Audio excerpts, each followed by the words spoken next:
Hi, and welcome back to another episode of The Mortgage Musketeer, where today we're going to be talking about a pretty new program that is coming out, and it has to do with averaging credit scores.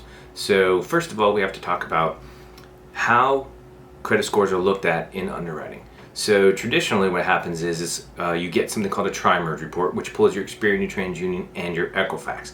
And then each one of those has a different score.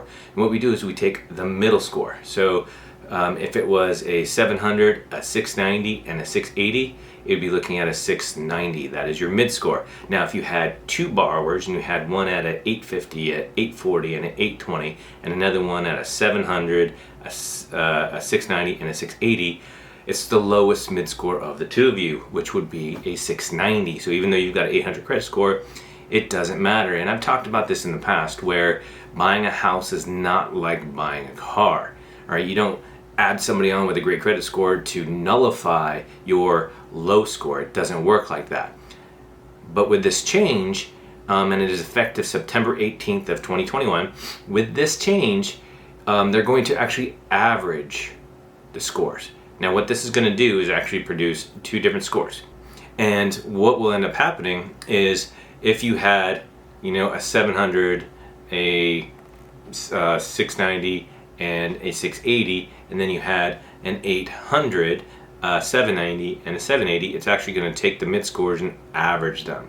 Okay, so you just add them up and divide it, and that's going to actually go into the desktop underwriting system for Fannie Mae for qualification. Now, that example isn't really all that impressive. Now, if we're down into, say, 600, 610, 620, and that middle score is a 610, if you add in a 700 credit score and you average the two, that's going to definitely bring you up into a better qualified stance. And what it's designed to do is give basically borrowers that are on combined, if you bring in a co-borrower, or if you have a married couple where maybe one credit score isn't as good as the other credit score, it's actually going to bring you up for qualification purposes, whereas before it was a hard stop. So if you had somebody in the low 600s, then it was what it was at the low 600s. But now, from a layered risk standpoint, it's going to look at it from the average score. Now, this process is going to create two things: the average score, which will go towards qualification, that'll run through the desktop underwriting system to determine your risk eligibility.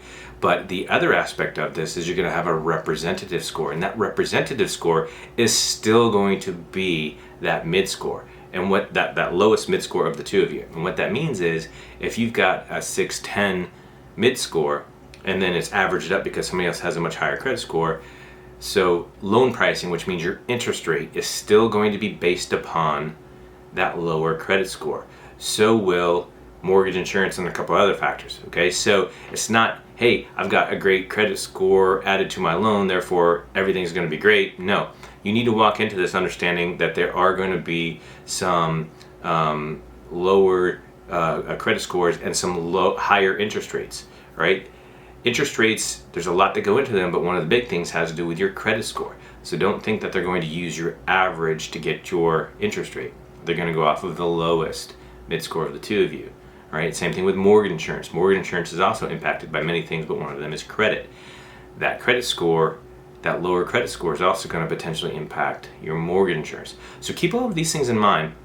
Always be striving towards improving your credit, and then you're not going to have any issues. Now, again, this takes place on September 18th.